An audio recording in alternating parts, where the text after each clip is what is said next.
네, 김성태 자유한국당 원내대표가 드루킹 특검을 요구하며 단식 투쟁을 벌이던 중 30대 남성에게 피습을 받는 사건이 벌어졌습니다.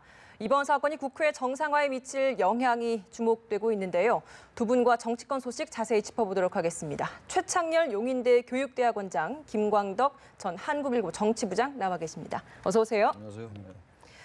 네, 먼저 어제 피습 영상 보셨죠? 정말 턱 밑을 제대로 맞으셨더라고요.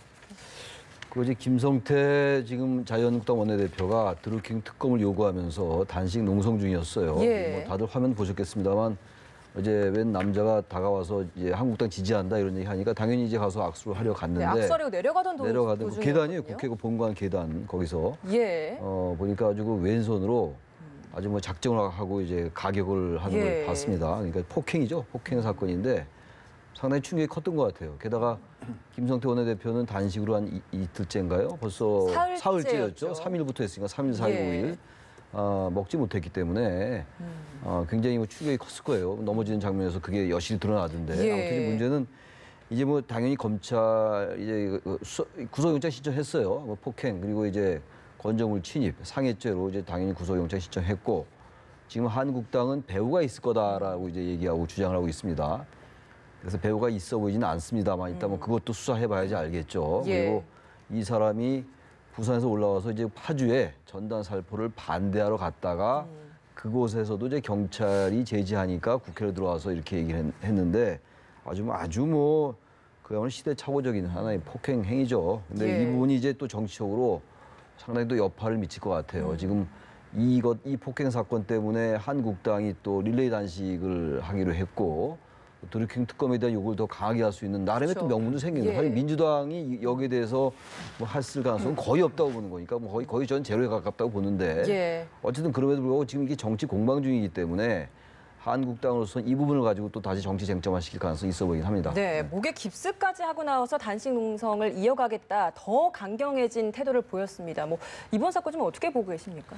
네, 일단 이번 사건은 이런 사건이 이제 사실 국회에서 반복이 되면 안 좋은 굉장히 이건 재발되면 안 좋은 사건입니다. 왜냐하면은 국회에서는 원래 폭력이 아니라 진짜 대화 토론이 장이 돼야 되는 거 아닙니까? 근데 이제 국회 내에서 과거 동물국회라고 할 때는 여야 의원들끼리 주먹으로 치고받은 적은 있어요. 근데 일반 시민으로나 일반 국민으로부터 국회의원이 직접 폭행당한 거는 제 기억에는 거의 없어요. 그래서 홍준표 대표도 자기도 처음 봤다 이렇게 하는데 어쨌든 우리 국민들로부터 국회가 상당히 불신을 받고 있고 욕을 먹는 건 사실이에요. 그러나 국회에 대한 이러한 불신이 그런 걸 폭력으로 나타나면 그게 또 다른 여야는 바뀔 수도 있는 거고 그렇기 때문에 이런 것들 국회의회에 폭력이 이렇게 다시 재발될 수 있다는 건 안 좋은 거거든요. 그러니까 이런 점에서는 굉장히 엄중히 처리해야 되는데 이제 경찰에서 이제 구속영장을 신청을 했습니다. 근데 이제 관심은 뭐냐 하면 과연 이게 개인적인 돌출 행위냐 아니면 진짜 조직적 배후가 있는 거냐. 근데 이제 한국당은 뭔가 이건 계획적인 거다 하면서 조직적 배후가 있을 가능성이 있다는 식으로 주장을 하는데 제가 보기에 지금 이 범행을 저지른 사람이 나이가 이제 31세인데 이제 말이 보면은 여러 가지 좀 횡설수설 오락가락하는 게 있어요. 그렇기 때문에 저는 현재로서는 단정할 수는 없습니다만은 개인적인 도출행 가능성이 좀 높습니다만은 어떻든 여러 가능성에 대해서 경찰이 철저하게 수사하는 게 좋다고 생각합니다. 네, 홍준표 대표에 대한 뭐 추가 폭행 가능성 계획까지 또 조사를 한다고 하니까 이 부분은 좀 경찰 조사에서 밝혀질 대목인 것 같고 사실 이날 드루킹 특검과 또 추경 뭐 이런 다양한 현안을 가지고 여야가 협상안을 거의 마련할 것이다라는 가능성이 많이 나왔었는데 이 사건으로 다시 유야무야 돼버렸거든요. 오히려 더 냉기가 흐르는 상황이 됐는데 과연 다시 이런 합의안을 도출하는 자리가 마련될 수 있을지 어떻게 보십니까? 지금 이제 야당은 드루킹 특검을 만약에 이 민주당이 받지 않으면 아마 절대 정상화에 합의하지 않을 거예요. 지금 이 5월 임시국회는 원래는 열지 않기로 돼 있어요. 2월, 4월, 6월 이렇게 열리는 건데 지금 이제 4월 임시국회에서 본회의를 한 번도 못 열었어요. 전 진짜 웬만하면 국회 비판은 자제하는 편인데 왜냐하면 국회를 너무 비판하면 정치를 불신하는 게 되는 것이고 정치를 불신하면 결국 우리가 아무것도 개혁할 수가 없어요. 결국은 법으로, 제도화를 통해서 개혁해야 되는 것이기 때문에 그런데도 불구하고 국회를 비판 안 할 수가 없어요. 여야 할 거 없이. 그야말로 이런 부분도 너무 양비론으로 가는 것 같아서 저도 조심스럽긴 한데 어떻게 4월 임시국회로 놓고 누구의 정치력 때문인지 모르겠으나 누가 더 시비를 더 걷는지 그 정도를 따져봐야 알겠습니다만 본회의를 어떻게 한 번도 안 열고 그야말로 국민들이 볼 땐 국회 무용론을 제기할 수밖에 없어요. 맞습니다. 어떻게 본회의 한 번도 안 열고 세비는 왜 받아갑니까?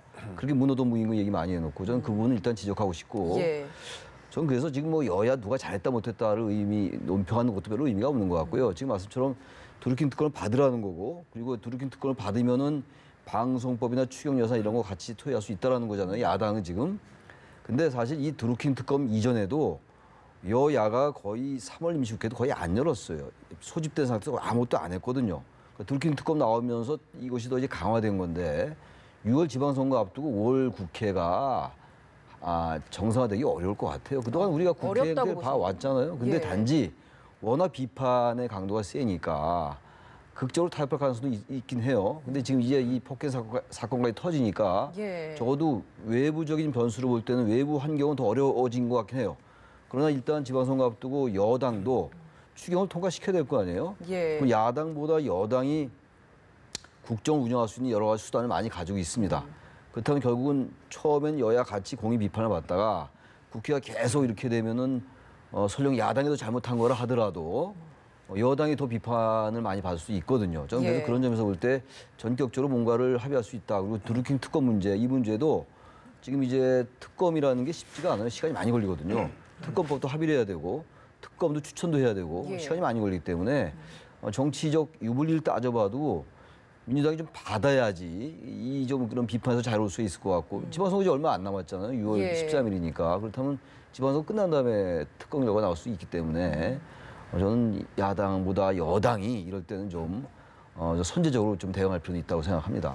근데 지금 무엇보다 지금 국회 정상화가 시급한 게 국회의원들일 수밖에 없는 게 6월 지방선거에서 재보궐선거에 지금 지원하는 사람들에 대한 사직서가 처리가 돼야 제대로 된 재보궐선거가 이 지방선거에 3기 이뤄낼 수 있기 때문에 이 부분에 대한 문제도 있는데 이거 어떻게 보십니까? 네, 그렇죠. 바로 그 점에서도 국회가 빨리 본회의를 열어가지고 의원들 사직서를 처리해줘야 됩니다. 그러니까 14일까지 지방선거일 전 한 달 전인 14일까지 사직서를 처리해야 그게 이제 그 지역에서 보궐선거를 해가지고 국회의원 그만둔 사람의 후임 국회의원을 뽑아야 그 지역을 대변하는 사람이 생기는 거 아닙니까? 그런 특히 이제 요번에 그 사직서를 제출한 현재 4명의 의원 중에서 민주당에 출마하는 사람이 3사람이거든요. 근데 민주당 입장에서는 이때 이 처리를 못하면 보궐선거를 못하게 되면 세 자리가 비게 되는 거예요. 자기네가 유리한 지역이거든. 3사람이 당선됐다는 거는. 그리고 한국당은 지금 한 사람이 경북에서 이철우 의원 이렇게 되는데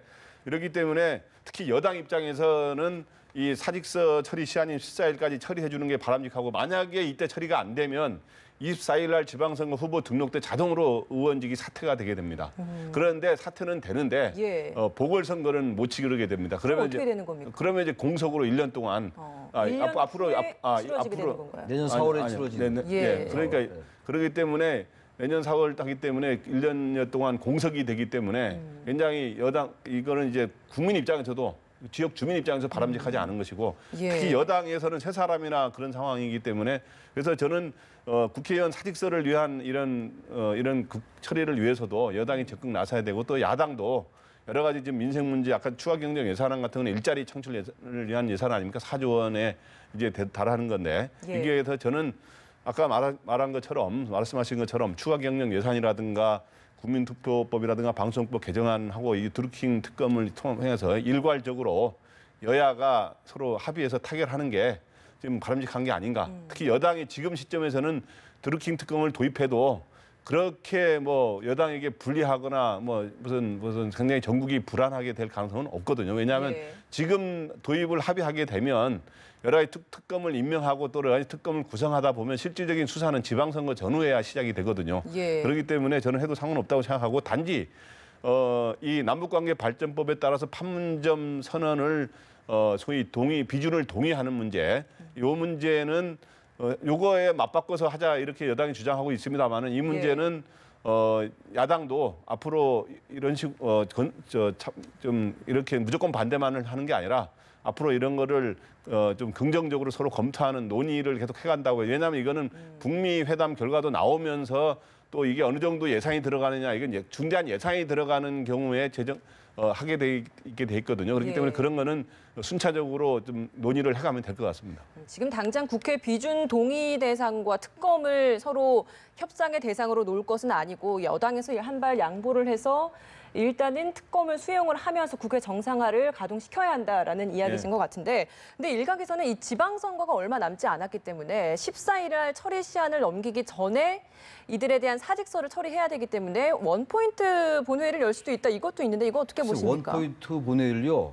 그 이제 4명 국회의원 사직서 처리하기 위해서 열면은 정말 국회는 무용론에 직면할 거예요. 왜냐 어쨌든 법률적으로 4명의 그 사직서를 처리해야지 6월 13일 날 재보선을 치르니까 해야 되겠습니다만 다른 거 다 제껴놓고 그것도 어떻게 보면은 굉장히 중요한 것이긴 합니다만 의원들의 그 입지에 관련된 문제잖아요. 신상에 관련된 문제는 그거만 처리하기 위해서 딱 그 하루만 연다. 원포인트 본회의 연다. 전 정말 명분이 없을 것 같아요. 국민들이 보기에도 좋지 않을 것이다.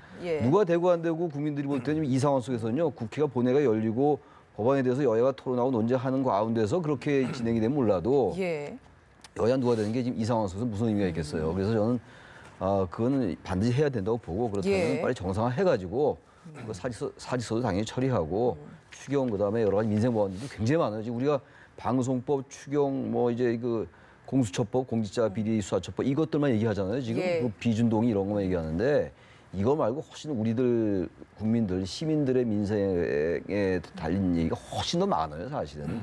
그래서 원포인트 국회만 열어서는 안 되고 빨리 합의해야 됩니다. 그래야지 국회가 그나마 국민들로부터 좀 비판 덜 받지. 지방선거 한다고 이렇게도 서로 여야가 공격만 하고 있으면 글쎄요. 저도 아까 말씀드린 것처럼 너무 양비론적인 관점일지 모르겠는데 결국은 국민들이 이렇게 되면요. 여야 다 싸잡아서 비판할 수밖에 없어요. 그래서 저는 아까도 말씀드렸지만 국정 운영 세력인, 국정 주도 세력인 여당이 좀 과감하게 좀 그럴 필요가 있다. 그래야지 야당도 명분이 없을 거예요. 만약에 그런 다음에 야당이 또다시 자꾸 정치 쟁점하고 그러면 그때는 야당이야말로 설 자리가 없겠죠. 그런 생각이 좀 듭니다. 네, 정세균 국회의장이 일단 8일로 협상의 시한을 못 박은 만큼 좀 이번 연휴 기간 동안 여야가 좀 어떤 협의를 좀 이뤄낼 수 있으면 좋겠다라는 생각이 듭니다. 이제 좀 각 당의 내부 이야기로 들어가 보도록 하겠습니다. 먼저 자유한국당 이야기인데 현재 홍준표 대표에 대한 당내 이제 지방선거 출마자들의 불만이 계속 나오고 있는 상황에서 강길부 4선 의원이 탈당을 선언을 했습니다. 어떻게 보고 계십니까? 일단 저는 홍 대표와 강길부 의원의 이 갈등 대립에 대해서는 저는 두 사람 다 잘못이라고 저는 보는 입장입니다. 둘 다 잘못이다. 네, 왜냐하면 홍준표 대표는 어떻든 그동안 당 운영을 독선적으로 했다는 비판을 많이 받아오지 않았습니까? 그 점에다가 또 이 정부 여당에 대한 비판을 할 수는 있는데 판문점 선언 같은 것도 변할 수 있지만 너무 격한 표현으로 이렇게 하다 보니까 너무 나간 거 아니냐. 국민들의 정서보다 너무 나은 거 아니냐라는 지적을 받아온 게 사실입니다. 그리고 강길부 의원은 바로 그런 점을 문제로 지적하면서 홍준표 대표의 사퇴를 주장하고 사퇴를 주장할 수는 있습니다. 정치권에서 사퇴를 주장하는데 그 사퇴가 받아들이지 않는데 탈당하겠다고 하는데 그러면은 그거로 탈당하는 게 과연 정당 일종의 정치인이 할 때는 자기 나름대로의 정당의 어떤 아이덴티티, 정체성과 노선을 생각하면서 정당을 택하는 건데 과연 대표 사퇴 안 하기 때문에 사퇴하겠다. 과연 그게 명분이 있는 거냐? 저는 홍준표 대표의 잘못을 지적하고 사퇴를 주장한까지는 있을 수 있다고 봅니다만은 그거로 정당을 탈당한 거는 저는 그건 바람직한 정당인의 자세가 아니라고 봅니다. 그런 점에서 특히 강길부 의원 같은 경우는 과거에 보면 정치적 이력을 보면 열린우리당으로 원래 국회의원에 처음에 당선이 됐어요. 과거에 현재 민주당 계열이죠. 그리고 또 뭐 무소속으로 당선된 적도 있고 또 바른정당에도 갔다 오고 이게 여러 정당을 거치면서 새누리당도 있었고 그렇기 때문에 새누리당, 한국당에 대한 이런 애착이 그렇게 강하지는 않은 것 같아요. 심정적으로. 그래서 무슨 또 다른 사연이 있는지 모르겠습니다만은 그런 점에서 이 부분에 대해서는 두 사람의 잘못이라는 거냐 한국당의 어떤 이 당내 갈등과 그 한계를 보여준 것이다. 그래서 이런 것들을 봉합해서 한국당이 과연 지방선거에서 과연 제대로 해낼 수 있을지 이런 갈등을 봉합해서 제대로 해내는 게 이제 홍준표 대표에게 주어진 과제가 아닌가 이렇게 생각이 됩니다.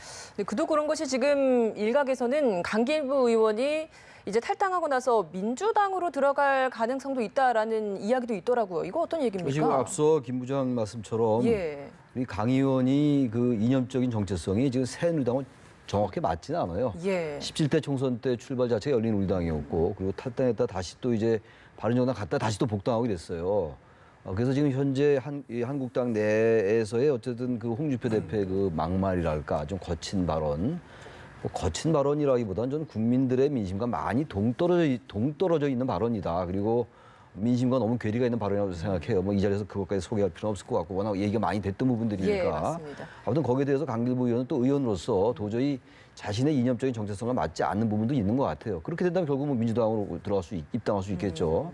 좀 그런 점인데 아무튼 그 홍준표 대표가 지방선거 이후에 한국당이라든지 전체적인 정당 구도랄까 이 정치 지형이 어떻게 바뀔지 잘 모르겠어요. 지금 현재 상황은 한국당이 대단히 불리한 선거를 치르고 있는 것 같습니다. 지금 민주당의 정당 지지도도 좀 많이 높게 나오고 특히 예.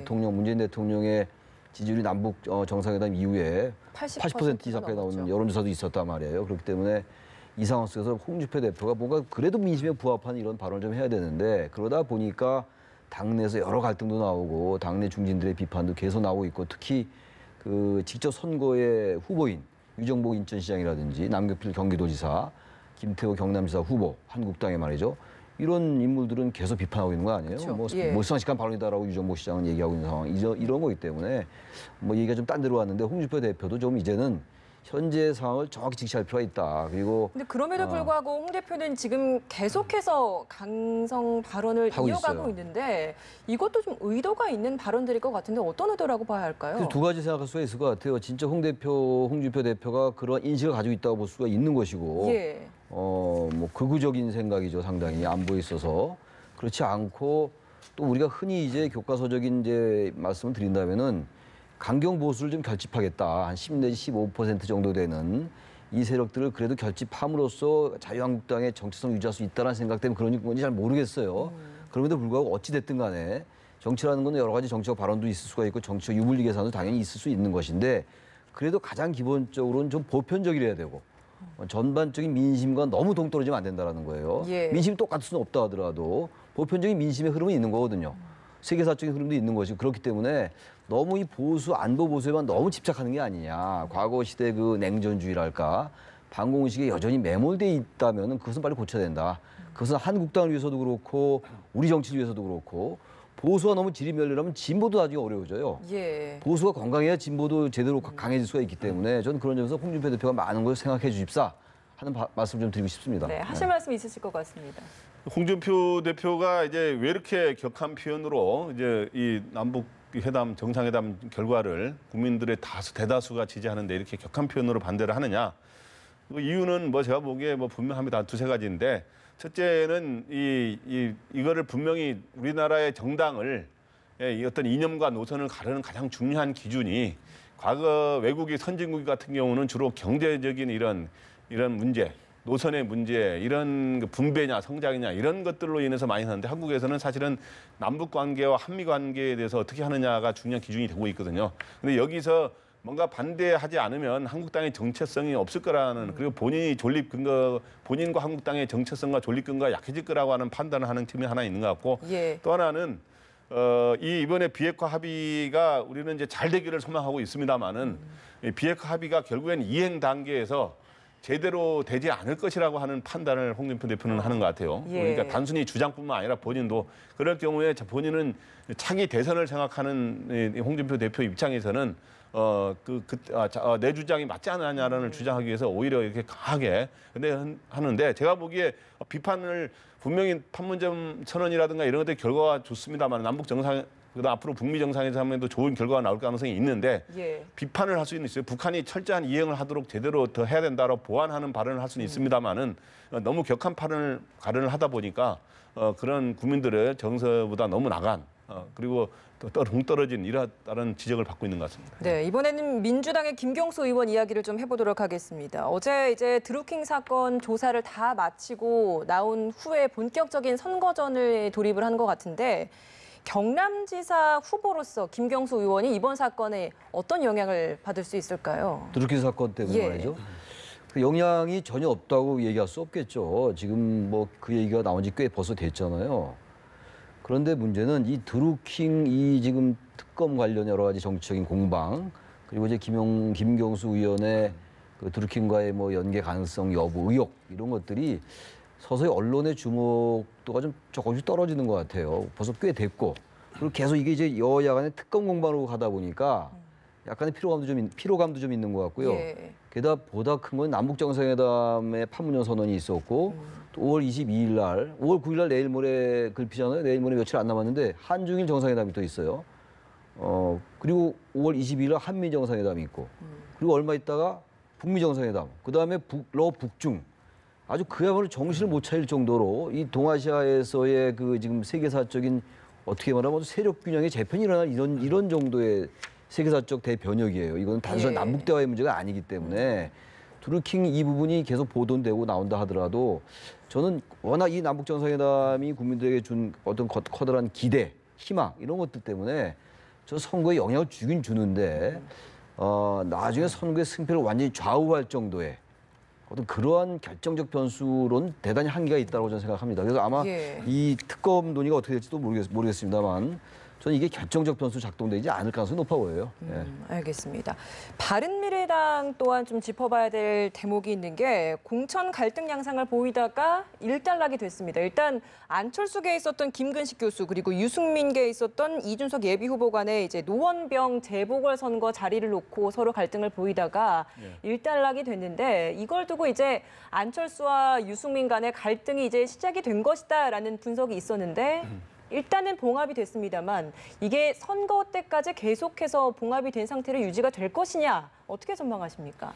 네, 일단 지금 현재 바른미래당은 진짜 안철수계와 유승민계의 갈등이 항상 밑에 물 밑에서는 있는 것이죠. 예. 그런데 그게 이제 선거 전에 이제 부분 표출이 되는데 지금까지 이제 이번에 노원병이라든가 이런 공천 문제로 이제 갈등이 표출이 됐고 이제 앞으로도 드문드문하겠지만 그러나 본격적으로 지방선거가 이제 앞으로 한 40일도 안 남지 않았습니까? 그렇기 때문에 본격적인 큰 갈등은 앞으로 이제 표출이 좀 되는 걸 좀 자제하게 될 것이고 예. 그러면서 이제 바른미래당이 나름대로 봉합을 하고 그다음에 손학규 전 대표 옛날 전 상임 고문을 이제 선대위원장으로 내셔가지고 보면은 참 인물로 보면은 참 그 안철수 전 대표에다가 유승민 대표 그다음에 손학규 선대위원장 해서 이게 굉장히 인물로 보면은 좀 나름대로 화려한 모습을 진용을 갖추고 있습니다만은 예. 과연 지금 정당 지지율이 워낙 낮기 때문에 그런 갈등을 자제하더라도 과연 좋은 결과가 나올 수 있느냐. 근데 특히 서울시장 선거에서 좋게 나와야 된다는 생각을 한국당 바른미래당은 갖고 있는데 그런 것들을 이제 어떻게 해야 될지 좀 지켜봐야 될 것 같습니다. 예, 알겠습니다. 네, 오늘 두 분과 함께 정치권 소식 다 자세히 살펴봤습니다. 오늘 두 분 말씀 고맙습니다.